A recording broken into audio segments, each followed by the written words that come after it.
G'day guys, how you going? It's Michael Albrecht here from the Veterans Care Association, and I've been a life coach with this group for about 3 years now.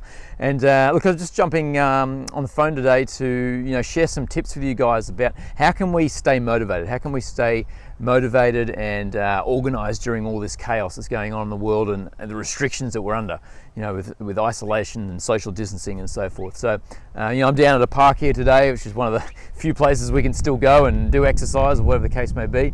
But I guess, one of the most fundamental things I think we all need under these circumstances is a schedule. We need to have a schedule. That's the first sort of key area. Most of us would have had a schedule anyway, but the difference is now we're not going to work and instantly associating that environment with work and then going home and then doing different things. We're trying to do everything at home, which is abnormal. Our minds are not used to that sort of thing. So now more than ever is there a need to have a schedule for each day. What time are we getting up? What time are we doing our morning routine? What time are we starting work? What time are we finishing work? When are we having our breaks and all that sort of thing? When are we scheduling in time for family, whatever the case may be. So that's the first most important tip that I would have.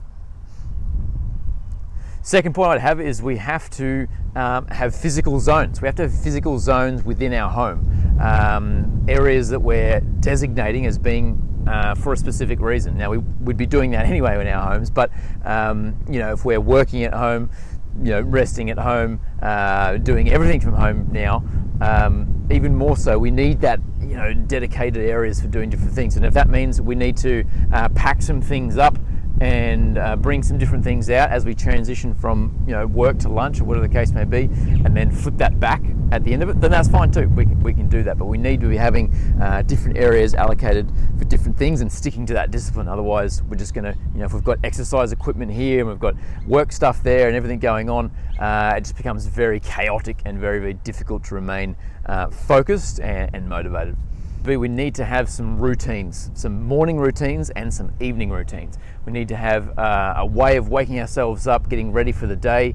It's almost like the bookend of either side of our day, if you will, where we're getting ourselves ready, and then at the end of the day, when everything's over and we've decided work is finishing, that we're winding down, we're getting ready for dinner, we're doing what we need to do for our kids, and we're getting ready eventually for bed. So we need to have those rituals at the start and end of each day to remain disciplined and remain focused and remain consistent. Because there's one thing we need right now, and our minds need right now, and our families need, it's some certainty. We had some certainty when we were able to go to work and do different things, but with everything that's going on in the world and what we're watching in the media, and being a little bit stir crazy, having to be home 24/7 and with family that we wouldn't normally have that amount of contact hours with, we need some routine and some certainty to be able to stay on track.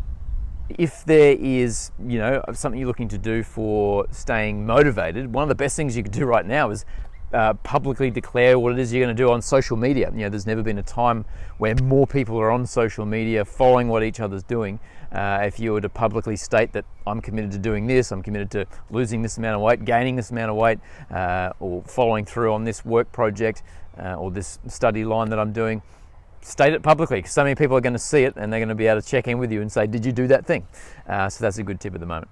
I guess another important thing to keep in mind is just how much of the news you're actually watching at the moment. It can be, we don't want to be sticking our head in the sand and pretending this is all not going on, and we want to be aware of how the rules changing each day, what I need to be doing, what I need to be aware of, sure. But if we're just sitting at home and we're overdosing on news, it's going to be very hard to stay motivating because it's just so negative out there at the moment. And it's true what's happening, but if we're just overindulging in that, it's going to be very hard to just keep a positive outlook at the start of each day. So I'd be watching only so much news as you need to watch to be aware of what's going on in the world and aware of what's required of you, but no more than that.